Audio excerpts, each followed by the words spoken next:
right, we are recording, and welcome to Farms Weekly Wednesday webinar series. We are sponsored in part by a grant from the Otto Bremer Foundation and Farms, of course.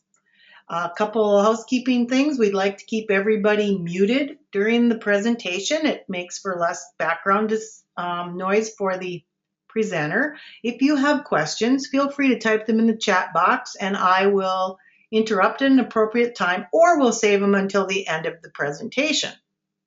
Today's presenter is Annie Carlson, and most of you probably already know her. If not, she can give you the 9-second spiel as well as tell you a little bit about what she's going to be talking to you about today.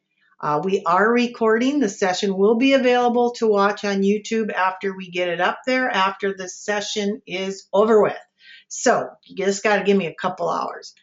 I don't know if Annie's back yet. I'm going to make her the presenter, and as soon as we see her screen, we'll begin. How does that look? All right. Can everybody else see it? Because I can see it. That's usually a good sign. So. All right, like Sue said, my name is Annie Carlson. My husband and I own and operate Morning Joy Farm. We're 50 miles straight north of Bismarck near Mercer, North Dakota. We farm on my parents' and grandparents' farm. My kids are the fourth generation on this farm. And we raise pastured meats. Grass-based agriculture is what we do. We don't raise any grains. We purchase from local farmers for our poultry and pork and grass feed all of our ruminants. So today we're going to talk about brooding chicks, and we brood about 1,000 chicks every year, some turkeys, some waterfowl, and so I'll share with you what we do and what I've learned from others, and if you have any questions at all, don't be afraid to pipe in, and I'll answer them, and we'll be ready to go. So today we're going to talk about how to brood poultry, and I'm going to spill into waterfowl and turkeys as well as chickens. We brood everything together, and so I'll be including them in our talk as well. So the topics we're going to cover today, that's my handsome husband with a chick at our post office. We're going to talk about how to get chicks, different ways of obtaining your chicks and poultry. We're going to talk about setup. How do you set up a brooder? What considerations do you have to take into account? We are going to talk about pickup. If you're going to pick up chicks, how should you do that? When should you do it? And how should you transport? We're going to talk about the arrival. What do you do with those poultry in the first hour or so? We're going to talk about daily care. How much time, effort does it take? What do you need to keep in mind? And what considerations do you need to have when you're brooding chicks? And then we're going to talk about everyone's favorite day, which is the day we kick them out, and when that should happen and considerations before you do that. So let's talk about how to get chicks first. The most common way is from a hatchery. That's my son when he was 2. He is reading the Whelp Hatchery catalog. Whelp does a really nice job with their catalog. We love to get their catalog. We don't order from them, but they do have a great catalog. So they show pictures of roosters and hens and chicks of every breed with a description. And so if you're looking for a particular color or pattern, these types of catalogs are a great resource to have, not just to order from, but to also keep in your library of poultry materials. So you can be looking for different breeds, or people ask you questions, you can pull that out as a handy reference. So we like to get different publications from different hatcheries. Depends on what breed you want. There are some hatcheries that will have hundreds of different breeds of chicks available, bantam, standard, giant breeds. There are others that only have a few, and they specialize in those, and they do a good job with those. So it kind of depends on the breed that you want. What purpose? Do you want to raise meat birds or laying hens? Do you want meat chickens or meat turkeys, or do you want more heritage breed turkeys? Do you want waterfowl for eggs or meat, or just to play around in your slough or your pond? So what do you want? What purpose do you want these poultry to serve? And then look for breeds that will match that. So sometimes, people get it in their head, well, I just want something cheap. I just want cheap meat. Well, if you get a bunch of, we'll say, Rhode Island red roosters, yeah, you can eat them for meat and they'll be just fine, but they won't have the double breast like the Cornish cross or Rainbow Rangers or Freedom Ranger breeds will have. They'll be kind of rangy. They have what we call a razor breast, so it's real sharp, and their breast muscles really aren't defined as well as those meat birds. Um, so they have excellent flavor. We use them a lot for soup and stock. So if you want to do that with your chickens, that's great. And if you want laying hens, don't get a bunch of roosters. You want to make sure that you have 20 hens for every rooster. Otherwise, they will, shall we say, ruthlessly molest your hens, and they'll probably quit laying. So that leads us into the sex talk of chicks. What do you want with your chickens? And that determines what sex you're going to get. Meat birds, we order straight run. It doesn't matter to us whether they're hens or cockerels.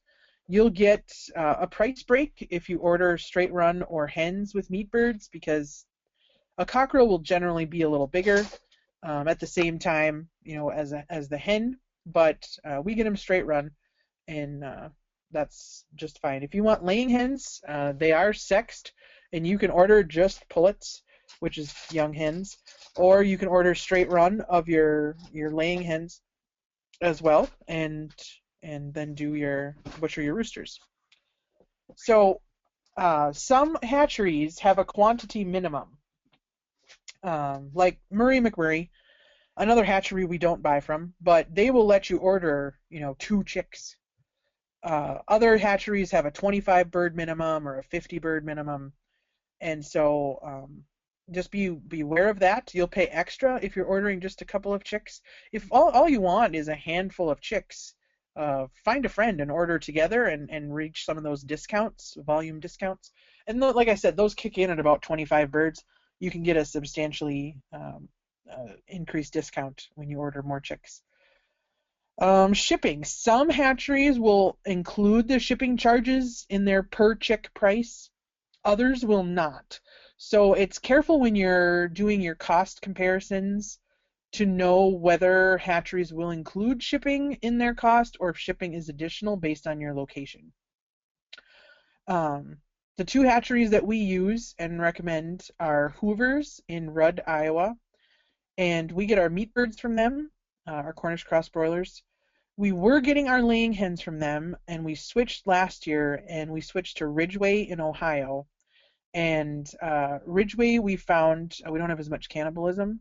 We have no cannibalism. We were struggling with cannibalism out of our Hoover's layers, and had tried everything else and could not get over the cannibalism, particularly when we moved them in the hoop house in the winter. And so we finally decided we're just gonna have to switch hatcheries because we just need a different strain of bird. So we switched to Ridgeway, and we have 0 cannibalism and are really happy with those birds. And so we're also getting our turkeys from Ridgeway and our ducks. This year my 6-year-old is raising ducks for eggs, and so she has ordered 30 blue Swedish ducks, 25 hens and 5 drakes, and she'll be raising them for eggs. So we're ordering turkeys, laying hens, and ducks from Ridgeway, and our meat birds from Hoover's. And the Hoover's gals are great to work with. There's 3 ladies that run their customer service office. They know me. They know that I order 300 chicks in 3-week batches, and they're great to work with. Rose is my favorite. And so we always use a hatchery. I really avoid the farm store chicks. A lot of people buy from them, and obviously because they keep doing it, they keep selling them, so obviously people are buying them. But they're just, they're set up and put in there by people who may or may not know how to brood chicks and may or may not clean the cages. And it used to be that like you could take kids in there and they could handle chicks and stuff, and oh man, like no. Now they put the the gates around so that kids can't handle them. But this, I have small kids, and letting kids handle poultry and then trying to sell it to someone else is not a good idea. So I avoid farm store chicks, um, mainly because I want to be the ones caring for those chicks, and I want to make sure that I'm doing the best that I can by them. Also, you don't have as good of selection. You often can't sex the chicks, and so if it matters to you whether you're getting hens or cockerels, you'll want to order them that way rather than just buying on someone's recommendation from the farm store. And I've seen, I've handled quite a few chicks in my day, and laying hen breeds, we get a different breed every year. And I have seen chicks mislabeled in farm stores. Like that is like Cornish cross chicks are not black. So I just avoid farm store chicks and turkeys and all that stuff because you just never know what you're getting and how they've been handled. You can also hatch chicks at home or have a class at school. This year, our kindergarten teacher is doing eggs, and she's incubating some eggs, and then I have agreed to take the chicks that they hatch. So that's a way that you can get some. FFA classes, VOEG classes will often do hatching. Talk to your teachers and see if they want to hatch some eggs out as a school project, and you'll be glad to take the chicks. If you're hatching at home, you want to make sure you're getting fertile eggs, and so you want to make sure you're getting your eggs from a flock that has a rooster. And we've sold fertile eggs in the past, and we sell ours just for standard egg price, $4 a dozen. And then we also offer no guarantee that they're going to hatch, and so we don't charge extra for hatching eggs. And then you put them in the incubator, and 21 days later, out comes some chicks. So we've had the people that we've sold hatching eggs to, we've asked for their feedback, and we've got about a 70% hatch rate on our eggs, and that's with our range, our free ranging hens and roosters. We don't have specific breeding flocks put together, and it's kind of natural, let nature take its course. So about 70% is our hatching rate, and we're fine with that. We don't hatch right now. I would love to get a large hatcher. I just can't do like some of the school hatchers or the home hatchers are 28 eggs or 32 eggs. Um, we just don't have we have too many chicks that we do in a year to play around with 28 chicks at a time. So I would love to have a Brincia hatcher, incubator and hatcher, and do flats of eggs at a time. That's a goal of the farm at some point, but it's not going to happen this year. Broody hens. If you have current chickens, we've hatched out a few under some broody hens.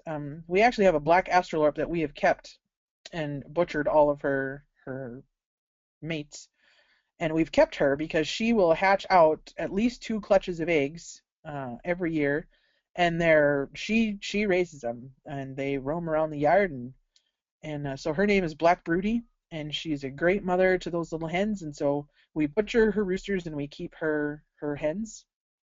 And so we do hatch out chicks under a broody hen.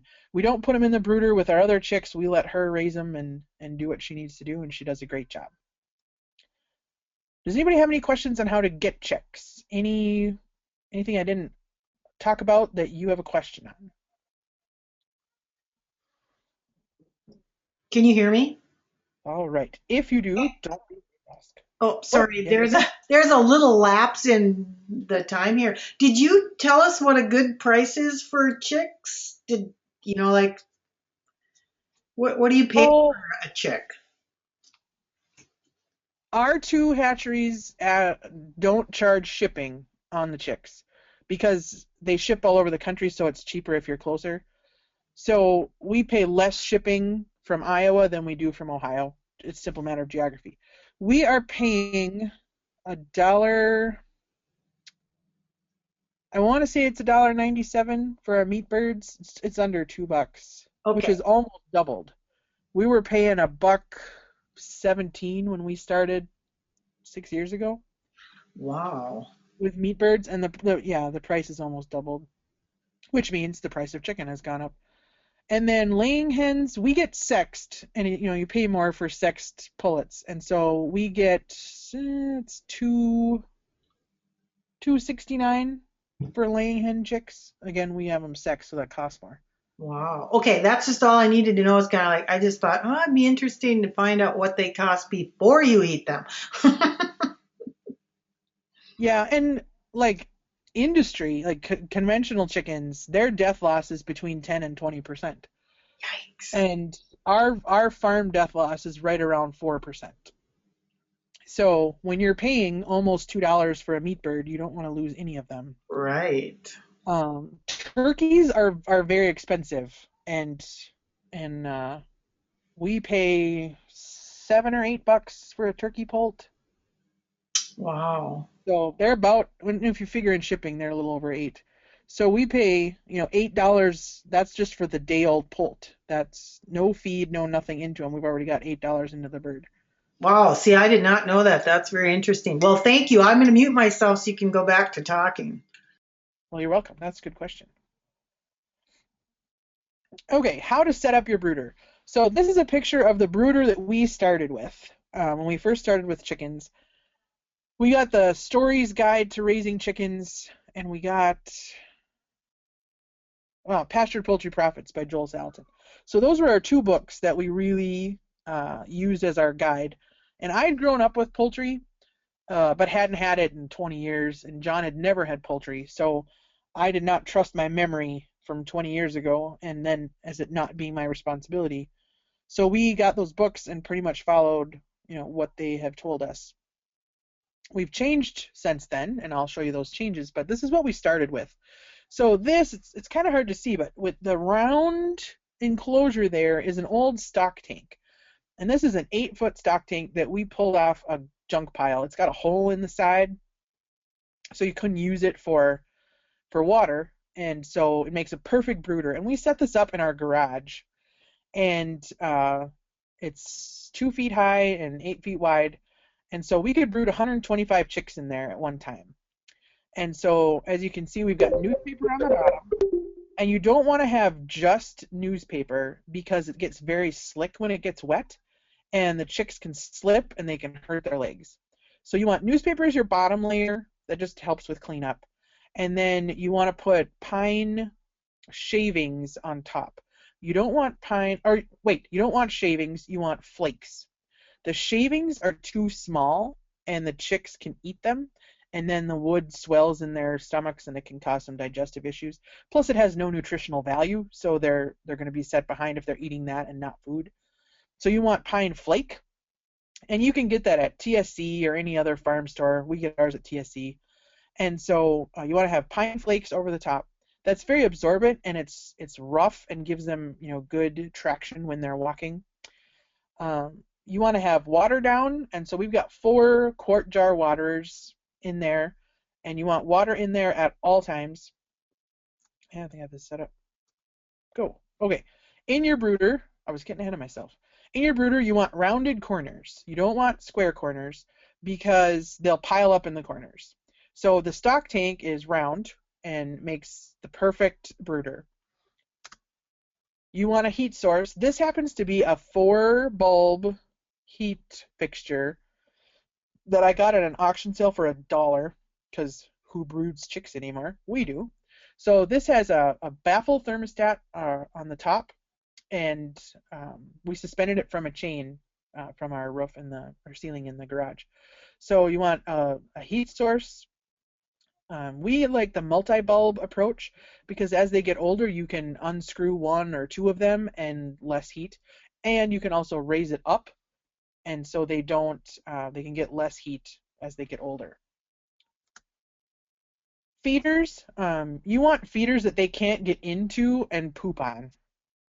And so this is a reel type feeder. I have the reel off to this side here. It's in front of the feeder. So the reel type feeders, if they stand on the top, which they like to do because they like to be high and roost, it turns and so they fall off. And you don't want them roosting on your feeders because then they will poop into the food. So we like the reel style feeders. We fill them with a scoop, just a plastic scoop that you can get at the farm store. And they fill quickly. They're easy to take in and out and fill. And the chickens can't poop in them. The waterers, you want to have plenty of water. They shouldn't have to fight for water. They should never be thirsty. You always want to have water available at all times. You're going to want to limit feed them after a while, and we'll talk more about that, but you do want water available at all times. The bedding we talked about, again, you want the flake, not the shavings, and you don't want just newspaper. A lot of people, on the internet, do searches for brooding and when you're brooding topics, and a lot of people, oh, newspaper is fine. It's really hard, particularly with those meat birds, because they grow so fast that if they get hurt, sliding around on that newspaper, that it's really hard for them to come out of it and grow at the proper rate. So a bag of bedding, and it's one bag is plenty for this 8-foot circular, and that's $250 at TSC. So there's no reason why you can't provide good bedding. You want a thermometer if you have a heat setup like this. I have to sneeze, pardon me.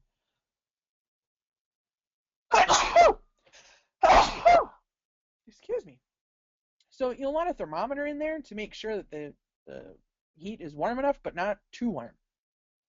So if you look under the light, next to the white circle, that's a little feed pan. Next to that is something that looks like a fish skeleton. That is a thermometer. And that's just screwed onto a block of wood so that it's at chick height and we can see.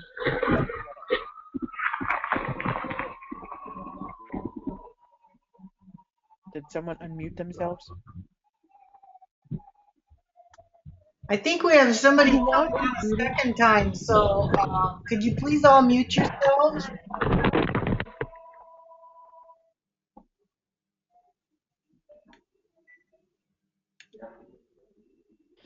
You want your brooder to be well ventilated. So you don't want it to be damp, you don't want it to be moist, but it can't be drafty. So that is the fine line between drafty and well ventilated. So we liked using this stock tank within our garage in that the stock tank perimeter prevented any direct drafts. If we opened the door, if we raised the garage door, it prevented any direct drafts from blowing in. But we could open the door if we needed to ventilate, if we needed to get some fresh air in there. So you never want it to be moist. You never want it to be damp, because that's when you're going to start getting respiratory issues, pneumonias, and that sort of thing. So we want it warm, not drafty, but we want it well ventilated. And you want it predator proof, and that includes the homegrown variety of predators known as your pets. We had a dog, or the dog before the one we have now, who never went into the brooder. He would never go in, he would stand beside it, had no issues with him whatsoever. Then we got some turkey poults, and one of them jumped out of the brooder, and he was eaten. So the dog understood that he could not eat what was in the brooder, but if one got out, they were fair game, and he ate them. So keep an eye on your pets. Cats can do a lot of damage in a brooder. Don't even trust your cats, and make sure it's predator proof. Rats can take chicks live and stuff them down a hole. So you need to be careful of rats, and so whatever spot you're going to brood in, please be careful of predators. We have not had any issues, save for the dog and the turkey poult. Our current dog knows to stay out of the brooder, and we brood in something different than this now, but current dog knows to stay out of the brooder, and our cats have not been a problem. So this is a setup that you can buy. This is a brooder kit. You can get it from a lot of different places online or from your hatchery. A lot of hatcheries will offer this as a kit. So notice the cardboard pieces, they just slide together and they form, no rounded corners or no square corners. They're nice and rounded. They'll provide you a heat lamp. They'll provide waterers, the feeder. That's a bag of bedding there in the red sack, a bag of feed in the white sack. So they'll provide all of these things for you in your kit. So if you're starting brand new, don't have a clue what to do, it's not a bad idea to invest in one of these kits and just have everything you need right there to hand. This is how we brood now. Before, like I said, we could brood 125 chicks in that first brooder, and that was our weak link. That was the stop on production for us, is we could not brood more than 125 chicks, and they were in there for 3 weeks. So we knew we needed something bigger if we wanted to grow our poultry operation. So I did a lot of research. God, we've been using this one 3 years now, 4 years, 4 years now. Um, and so I did a lot of research over the winter to find a different brooding option. How can we brood them more effectively? And we didn't want to invest in a lot of kerosene heaters and that sort of thing. We just didn't want the fire risk. And so I did a lot of research on how can we do this, to the quantity that we need, but that's safe and as little investment as possible, which is the name of our farm. So I found what's called an Ohio brooder. And these were built by Ohio State University, hence the name, Ohio brooder, back in the 30s and 40s as a way to brood chicks on a large scale. And they never quite caught on, and I'm not sure why, because they are fantastic. So I did a whole blog post on our blog on how we built it and step-by-step instructions, because the instructions I found from the 1940s extension bulletin weren't real clear. And I'm the daughter of a master woodworker, so building anything with wood, I can figure stuff out if you just give me some dimensions. So I did a blog post. Morning Joy Farm is our name of our farm and our blog. And if you just Google Morning Joy Farm and Ohio brooder, I take you through step by step the materials you need, how to build one. That's much clearer than the Ohio State extension bulletin. So basically, what this is a 4x6. Basically, it looks like a bed that doesn't have a mattress on it, because all the action happens underneath. So it's just a plywood sides and top and a 2x2 frame. And underneath, on each of the short ends, the left and right end as you look at this picture, is a heat lamp. And so it's just got two heat lamps underneath it, and the impetus of it, or the design of it, is to imitate a mother hen and how she broods her chicks. So she broods underneath her body. She is not trying to heat this large volume of air, and the chicks are in it. She is heating underneath her body. So now we brood in a grain bin. That's the walls that you see behind my husband and my youngest daughter. So we have everything's rounded in a grain bin. There's no square corners. And then this is in the middle. And so we are brooding under that 4x6 space. And between the bottom of the sides and the floor is this 4-inch gap. And that lets the chicks come in and out and regulate their own heat. So we don't have to have a thermometer in there. We don't have to make sure that it's at such and such a temperature. And we're also not heating the entire airspace of that grain bin. We are heating that bottom under the box. And they can come in and go out as they want to, so they regulate the heat. We're not trying to heat from the top down with hanging heaters like I showed you at first. A lot of people, Joel Salton, for example, uses the hanging heaters with hoods, and we just didn't want to bother with the kerosene and that sort of thing. So this is what we built, and we built it with scrap lumber, just lumber we had on hand, and that we had a barn that was falling down, so we pulled the electrical out. So both electrical, all the electrical wiring and the two light sockets were just stuff we pulled out of that old barn. So if you had to buy brand new construction, you could probably build this for about $100, which, one kerosene brooder is about $300. So we built it for next to nothing, just the time that I had into it. And we've used it for 4 seasons now, and it's awesome. We love it. It really lets them regulate. As the chicks get bigger, we'll put a brick under each corner and raise it up even more so they can get in and out easier. If we have turkeys, ducks, or geese in there with them, we'll raise it up then too, because then the turkeys get a little large, so do the geese and ducks. So we'll put around the outside, we'll put the water and the feed. We don't really put that underneath with them. And in this setup, this grain bin with this brooder, we can brood 300 chicks at a time. So it really, more than doubled what we could do brooding capacity, and it's a lot easier. We're not catching temperatures, we're not moving water or moving heaters up and down. This is just a really good setup for us. And like I said, just Google it on the blog, Ohio Brooder Morning Joy Farm, and step-by-step instructions on how to build one. And you don't have to build it 4x6. You can build it 4x4 and for less chicks. But we really just love the design and the simplicity of this. Any questions on the Ohio brooder or brooding and how we were set up? Oh, oh, I see a question. Oh, it looks like a lot more bedding.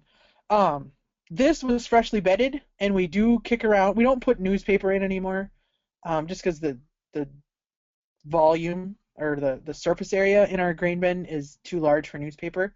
So we do want it nice and thick. That concrete will take a lot of heat out of the chicks. They can get cool being on that concrete. So we put a lot of bedding in there. Um, I never want to smell ammonia in poultry.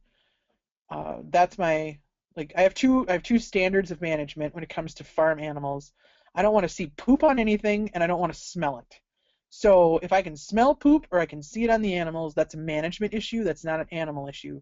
So we want to err on the side of too much bedding, then we want to err on the side of too less. So we always want to make sure everything is well bedded. We never want to smell poop. We never want to smell ammonia. We want it to be a nice, pleasant smell.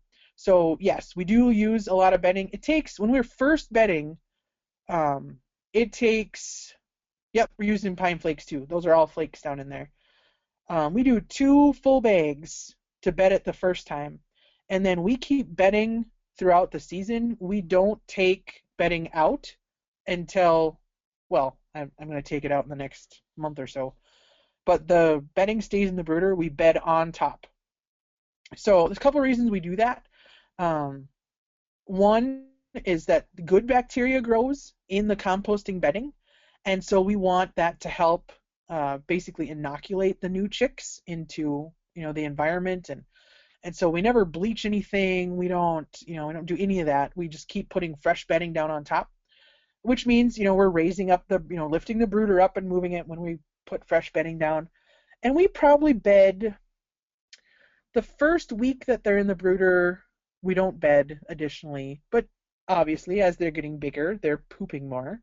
So at the end of the 3 weeks, we're probably laying, half of a bale of fresh bedding down every 3 days. We just want to keep it nice and clean.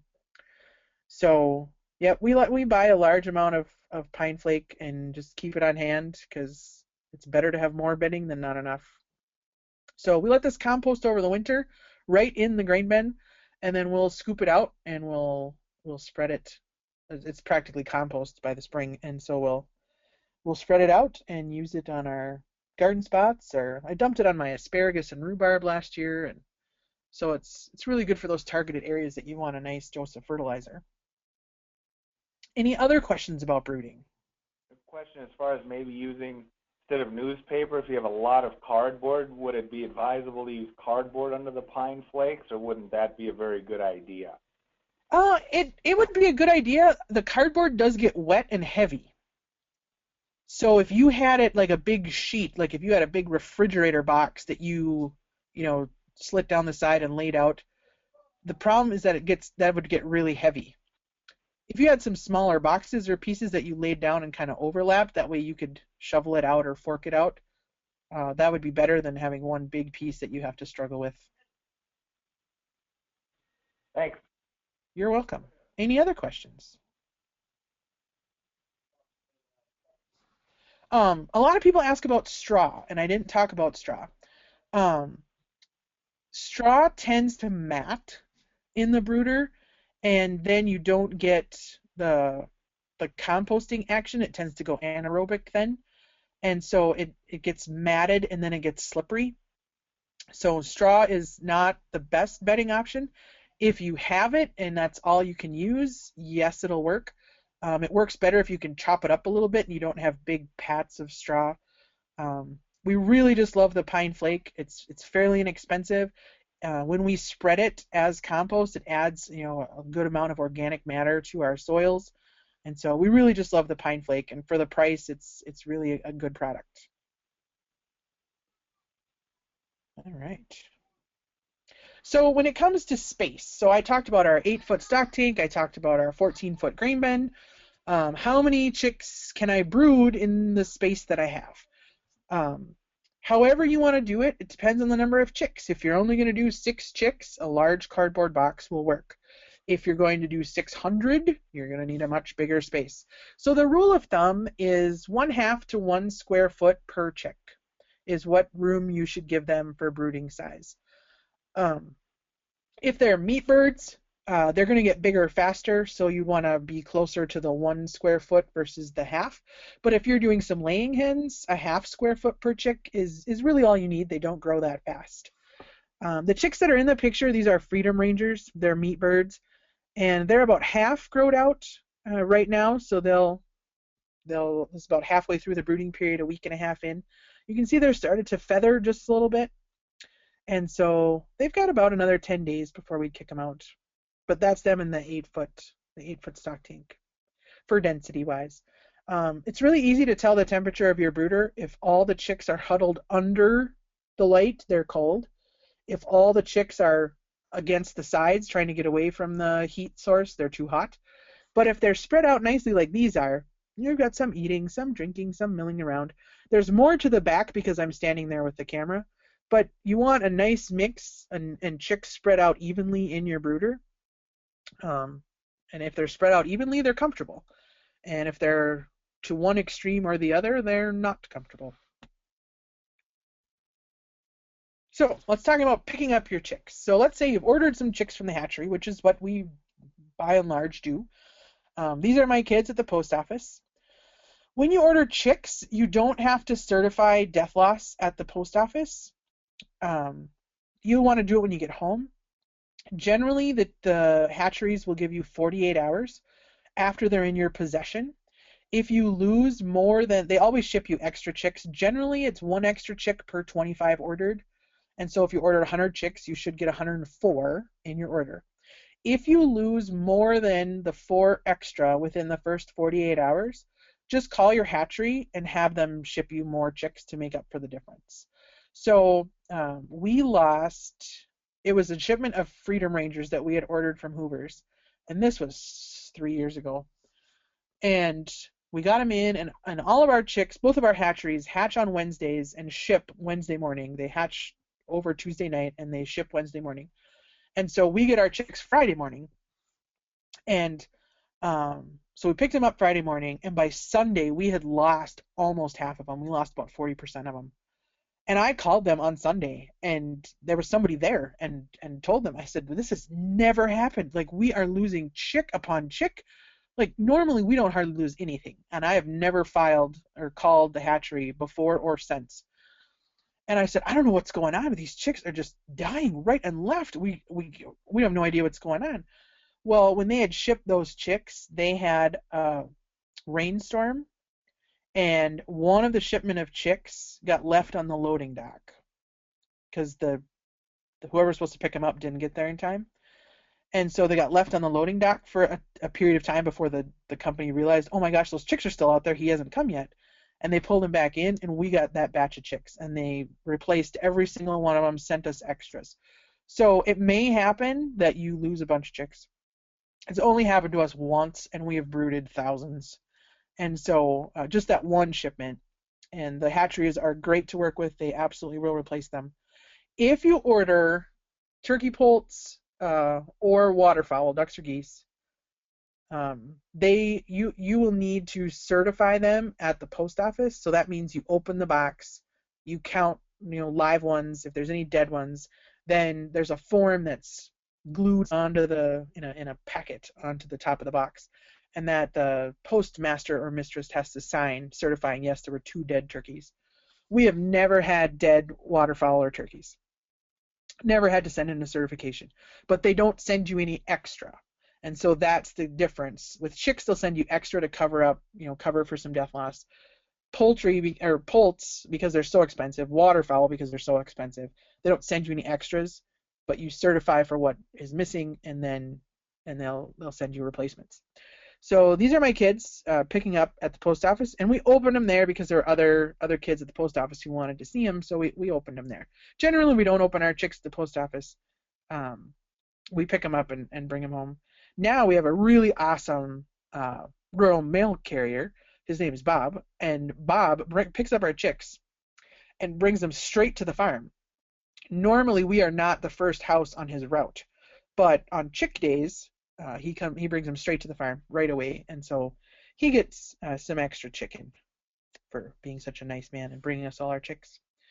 So you want to keep them warm and free of drafts. This year, the year this picture was taken, like I said, it was 4 years ago. Our road was flooded, and so we had to take a boat in and out, and we had to bring these chicks in on a boat. So we wrapped them in quilts to keep them warm, keep them free of drafts, just ensuring that they keep that warmth and no drafting as we brought them home on a boat. You want to make sure that you bring them home quickly. So it's a really good idea to give your post office a heads up when you know your chicks are coming. So our first batch of chicks arrives April 10th. So the week before, I will call our post office and I will say, I just want to let you know that we have chicks coming next Friday. And if you would call us as soon as they come in, we will either come get them or Bob will, send them with Bob on the route. And Bob has done such a good job taking care of our chicks that now we just let Bob bring them out. But when we lived at our old farm, we went and got them. We did not want them sent on the route because our rural mail carrier did not care for our chicks. And so we would go get them and we would say, call us as soon as they come, we will come up and get them. Another friend of mine who raises chickens, she had a substitute postmistress who called and said, I got tired of hearing their peeping, so I set them out on the stoop. Oh my gosh, like no, oh goodness. So make sure you give your mail carrier heads up, let them know that you want to them kept inside. If you live in a large city like Bismarck, you have to call the mail handling facility and make sure that they know. They will come let you pick them up at the facility rather than going out to your local post office. So just call them, give them a heads up. Annie Carlson is not the only person who's ever ordered chicks in North Dakota. This happens all over. So they know how to handle it, and this is how chickens are shipped, and it's not a big deal. But they do need a heads up. And it's always a good idea to thank them. We give Bob some chicken and always give him a big thank you when he brings them over. So, thank them for their extra effort. It is an extra effort to handle these poultry boxes. Arrival. So when they come, you want to make sure your brooder is up to temp. You do not want to bring home your box of poultry and then start getting your brooder ready. So we have on our calendar April 10th with a big star on it, which means Bob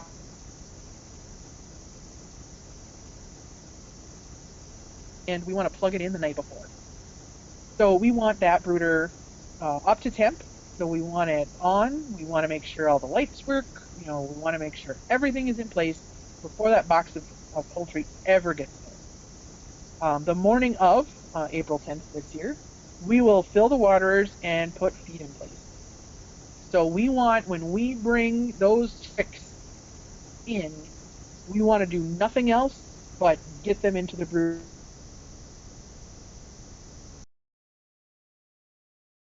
Want to have, oh, I wonder, we've got to get a bucket of water. Oh, we need a bucket of feed. We don't want to waste time. We want to make sure that these birds are ready to go, that the brooder has no issues. So when we get them, this is my oldest daughter with some geese, some little goslings. We want to dip their beaks in the water. And there are some people who put electrolytes in the water.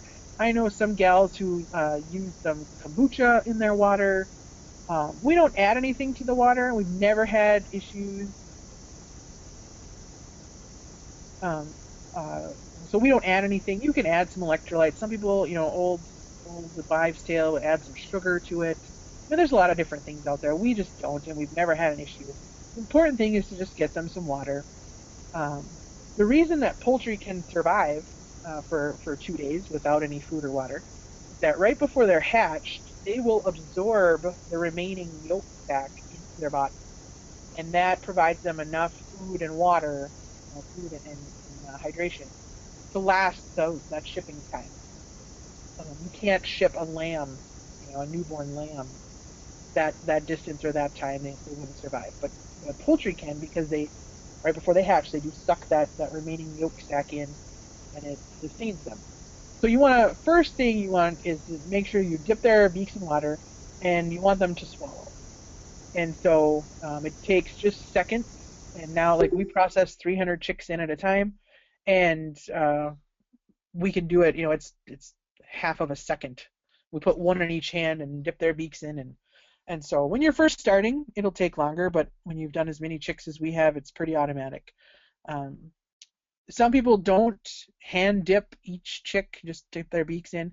We still do it. We want to get our hands on each one. We want to feel if there's anybody who's weak. We want to know that. So we do handle each one.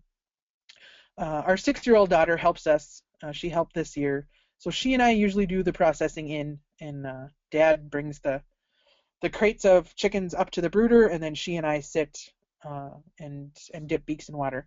And then they do need to be taught how to drink, and which is why we dip. And then we have access to feed, and they'll eat right away. They know how to eat, but the problem is the water. So that's what we do when they arrive, and it's pretty basic. But like I said, the key is have that brooder ready. The water is out, the feed is out, everything is ready. All you have to do is put the birds in. So depending on the weather outside, we will let the box sit under the heat lamps and warm those chicks up. If it's been cold and damp when we brought them, from the car or whatever, we'll let them sit for a couple minutes. Um, Chicks are warm and happy, and they'll be vocal. They'll be peeping and be very talkative, and they'll be moving around. That's when they're warm and happy. If they're all huddled in the corner and not peeping, they're cold and they're unhappy. So you want to make sure that they're nice and warm. Here they are at the water after we've dipped them in. Most chicks will stay and keep drinking after you've taught them here's the water, and they'll stay and keep drinking and hydrate themselves.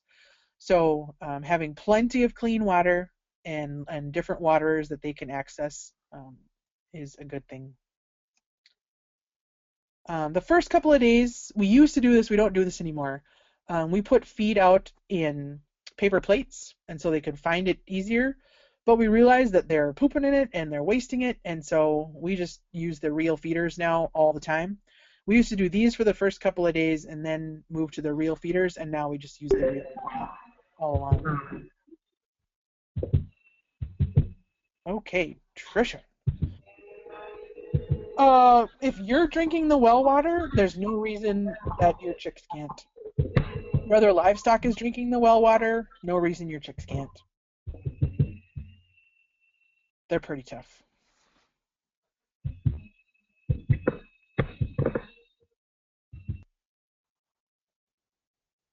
And here are some black estrolorps, spreading out, drinking, eating.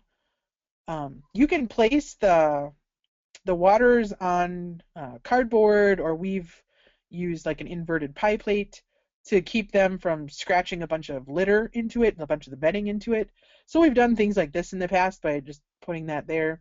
Now we've gone to, we use the Plossin waters, and they're the bell-shaped waters, and we put those in the brooder. We put 2 in the brooder with 5-gallon buckets attached to them.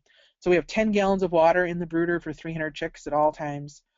And then we just raise that up, and so they can't get bedding into it, and we have it on a chain, and then we keep raising it as they keep getting bigger. And that has eliminated a lot of bedding issues in the water, because they will scratch the bedding into the water as soon as they can. Ooh, another question.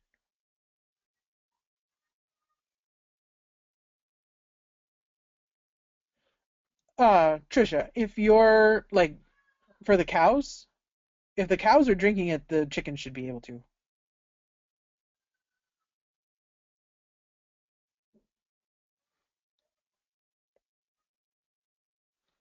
There we go. Any other questions? So here is, if you'd like to light a fire and debate amongst professional poultry raisers and farmers like yours truly, is to tell somebody that you're mixing your types of poultry. So we like to do things simple here, and we like to do things cheap and non-complicated. So we brood all of our poultry together, which a lot of the books, including I believe the stories book, will tell you that you cannot do. Their big issues are turkeys can spread blackleg, It's a disease that we have never ever seen. I don't even think there's been a case of it in North Dakota in decades. Turkeys can spread blackleg to chicks. I've never seen it, and we always brood our turkeys with our chicks. Um, you can't brood waterfowl with your chickens because they'll mess the water. Well, if you put just a pan of water out, yes, the waterfowl will get in it and make a big mess. But with waters like you see here, or the Plosson type bell waters that we use now, the waterfowl can't get in it, and they'll just drink like any other poultry. So the arguments are really not valid. So in this picture, we have some Rhode Island red chicks. Those are our laying hens. The brown one on the left, that is a bronze turkey. And the yellow one right by the water, that is a Emden gosling, a little goose. So we brooded all three of those together, and they did just fine. What Joel Salatin has found and what we have done, I don't want to do an experiment where we don't breed them or brood them together, but what he has found is that the chickens actually teach the turkeys how to eat, how to drink. They need a teacher. And so Joel recommends 5 chicken teachers to every turkey student. And so we brood 150 laying hens, and then we brood 30 turkeys, and then whatever waterfowl we want to throw in there. So we keep to that 5 chick teachers for 1 turkey student. And that really helps, gives the turkeys a leg up, gives them some friends, etc. We kick the chickens out at 21 days. They're in the brooder for about 3 weeks. We can go as early as 14, but our batches are scheduled every 21 days, so I want them out by 20 days so I can rebed the brooder and get it ready the next morning. So turkeys need a little bit longer brooding time. If you can brood them for 5 weeks, they're pretty much indestructible. And so we will keep the turkeys in the brooder and kick the laying hens out and let them brood with a new batch of chicks. Is kind of our management system. So we brood turkeys for 5 weeks, and they straddle 2 batches of chicks. With ducks and geese, the water needs to be deep enough that they can submerge their beaks, which when you use a standard poultry water like pictured or the Plosson waters, that's deep enough because they need to clean their air holes, and they do that with water. And so if you don't have water deep enough for them to dip their heads in or dip their beaks in, then they can't clean that out, and you can start getting some respiratory issues and pneumonia. And so you want to make sure that the water is deep enough they can get their beaks in, but you don't want to let them swim in it because they will mess it up unbelievably. And when they're tiny goslings, they don't really have the feathering to keep out the cold. Birds that are in the wild, you see them take to the water, but they don't do it right when they hatch. So you want to give them at least a week or 2 before they're even feathered enough to handle the water. And we don't give them water to play in until about 5 or 6 weeks when they're mostly fully feathered. Then we'll give them water to play in. Otherwise, it's just for drinking. Turkeys, they do need a higher protein, and so we'll feed everybody that higher protein. And then when we split the laying hen chicks off at 3 weeks, then they go back to their regular ration. Turkeys will grow very quickly, and if you want to keep them together at about 7 weeks, they're big enough that they start picking on the chickens. They get to be kind of bullies, and so we separate them at 5 weeks, and the turkeys go off by themselves. So daily care. What's involved in my chores? You have clean water every day, and like I said, they live to throw in bedding into their water. Never let it run dry. You always want to have water available to them. You want to have full feeders. Make sure food's in front of them. After about 2 weeks, especially with meat birds, you want to turn the lights off or pull the feeders. If you still need a heat source and your heat lamps still need to be on, pull the feeders because broiler chicks will eat themselves to death. Like they will just eat and eat and eat. And so you want to limit feed them starting at about 2 weeks, and either turn the lights off because they'll go to sleep when it's dark, or pull the feeders. Dry bedding, like I said before, you can't have too much bedding. You just can't. And we always add to it. We don't take away. And then at the end of the season, we'll clean it out. So kicking them out. This is right before we move these. These are Freedom Ranger broiler chickens. These are right before we move the Freedom Rangers out to the pasture, and this is them at 3 weeks. Notice how feathered they are.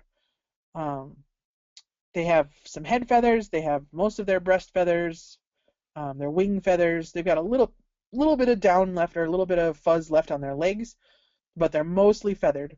And so that happens between 2 and 3 weeks when they get a lot of feathers on them. They'll go through that really awkward teenage phase when they just look like they've been picked over by a lawnmower, but they're just feathering out. This is when they can go outside. So our chicks, the first batch, like I said, comes April 10th, and I leave a 4-week window in that first batch, and they'll hit the pasture about May 7th. I want that 4-week window just in case weather's an issue and we don't have the brooder full, just in case it's cold and snowy, which has happened in May. And so we've got that 4-week window to play with in that first batch. And these are our laying hens, turkeys, and waterfowl. They're a lot hardier than our meat birds, and so we can move them out in little questionable conditions.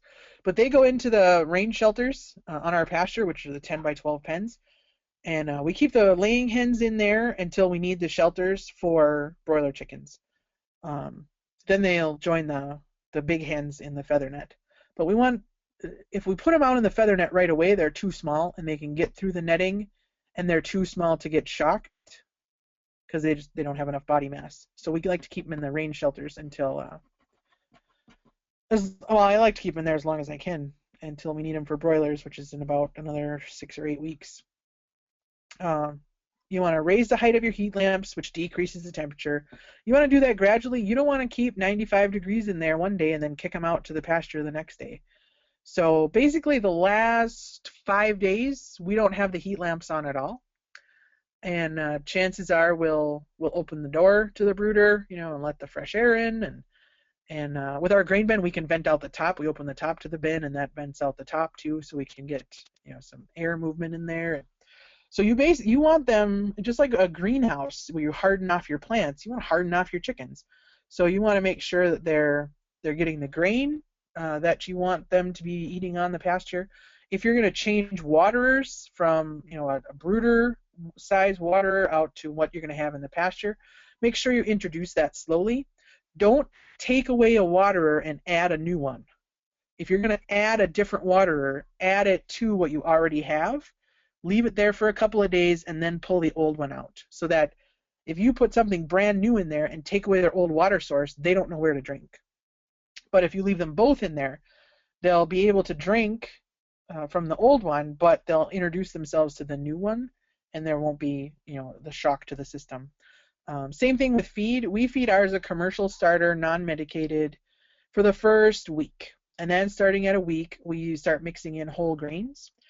And the couple of days before you start with the whole grains, you need to start introducing some grit to get their gizzards in shape to start grinding feed.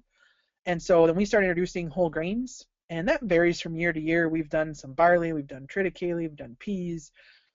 That's John's job. He's the ration master. But we start introducing the whole grains, and by the time they hit the pasture at 3 weeks, they're on completely whole grains. So we want to make that transition again gradually. We don't want to just take away the feed they're used to and give them this new feed. They're not sure what to do with that. As they get older, you need to watch for escapees, like the turkey that jumped over the side and our dog ate. They're bigger, they're stronger, especially the laying hens. They like to flap their wings and fly and roost. And so just make sure you're watching for escapees. A box that has a 1-foot side is fine when they're a chick, but when they're 3 weeks old, that's like a step to freedom. Here's some more feathering. These are some broiler chicks. So once they start getting feathering on their wings, it's a little on their heads, they can go outside. Chicks, we kick them out at 3 weeks, like I said. Our batches are scheduled 3 weeks apart, so they're usually kicked out in 19 or 20 days. Ducks, you want to brood them for about 4 weeks. Again, you want them mostly feathered out, and that's to repel the water, etc. Turkeys, we go to 5 weeks, giving them that extra head start. We have kicked them out with chickens at 3 weeks, and we just felt that they just sat there and struggled for a couple weeks until they got their bearings, and then they took off. So we found that keeping them brooded for 5 weeks has just given them that extra bit of protection, and then they are virtually indestructible once they hit the pasture. I had a question deal. Never mind. There should be a slide at the end that says questions. So, questions. Anything I didn't cover that you were hoping that I would?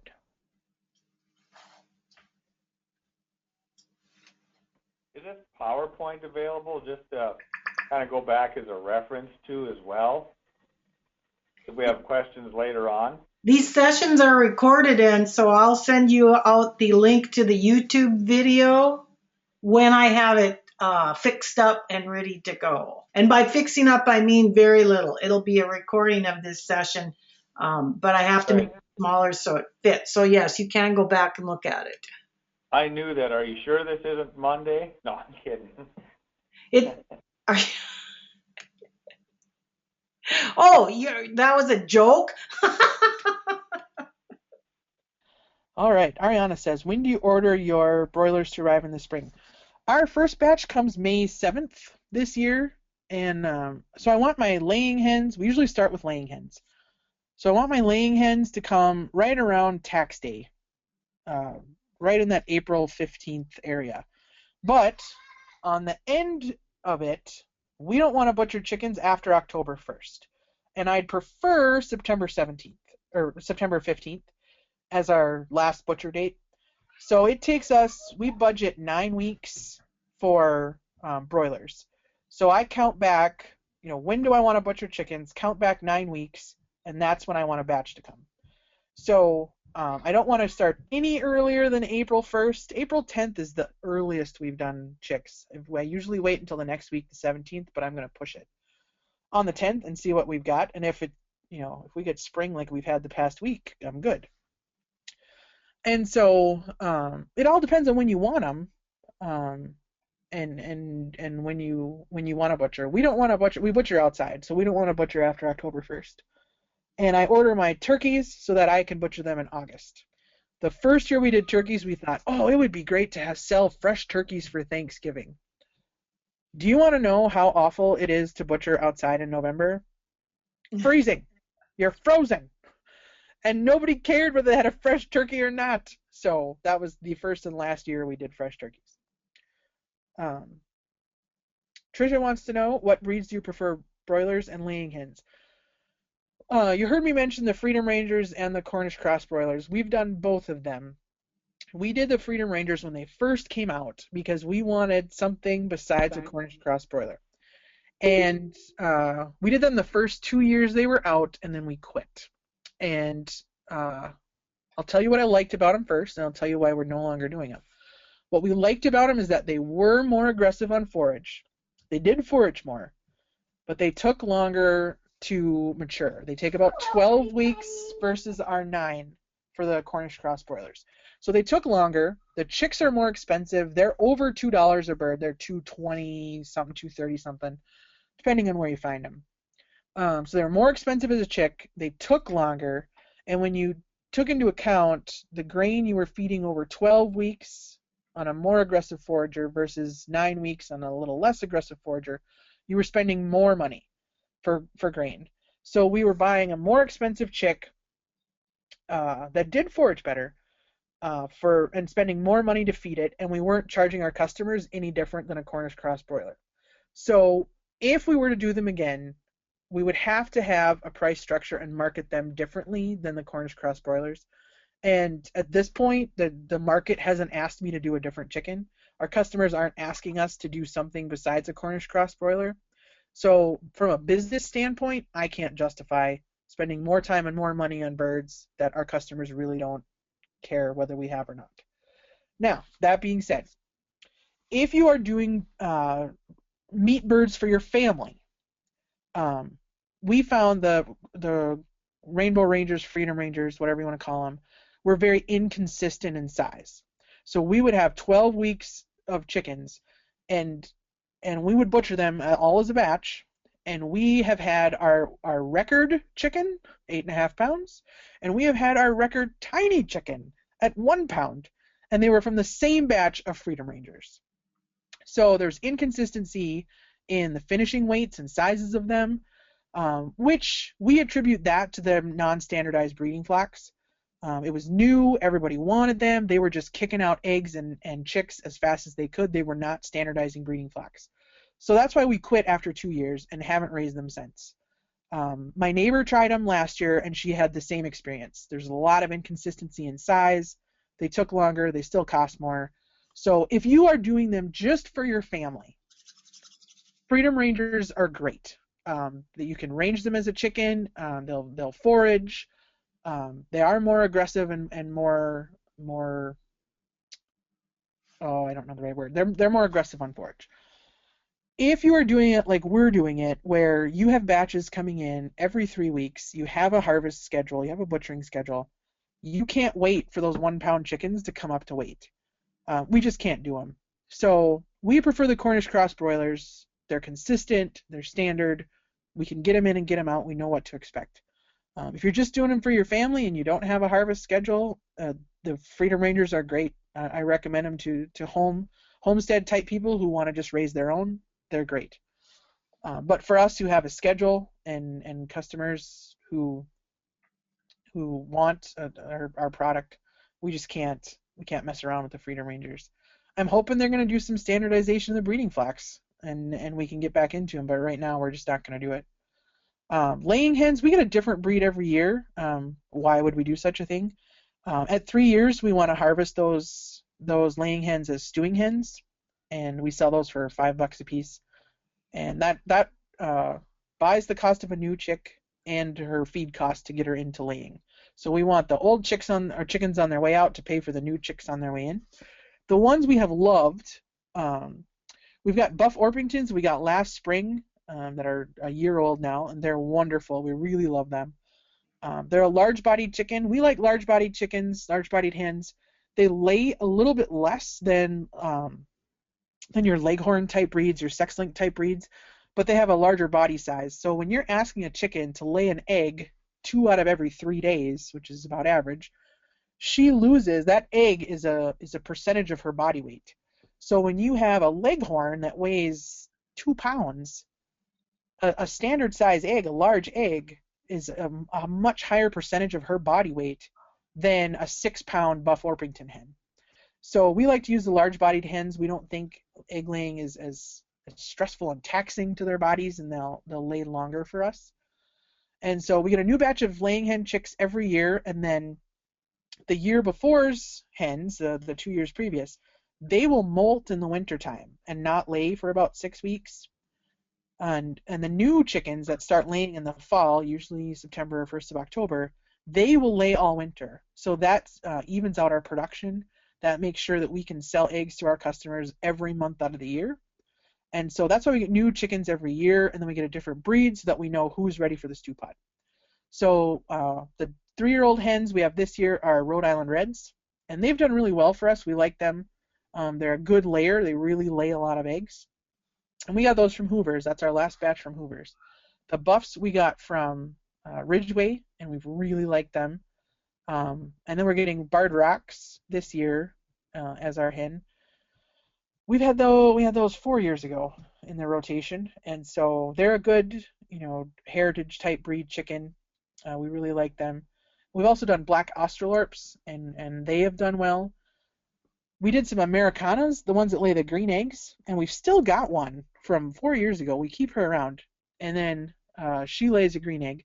So at the farmer's market, I sell eggs, and if you get a green egg in your dozen, so if she laid that egg, we call it the green egg giveaway. So if you have a green egg in your dozen eggs, you get a free pound of breakfast sausage from us. It's really fun. The customers love it. So we still have her around, and we butcher the rest of her mates.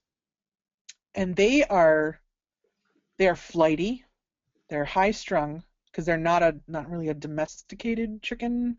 But they do lay really cool eggs, and they have beautiful color patterns and feathers. And like if I was just gonna have a home flock, of chickens, I would have all Americanas because they're just beautiful.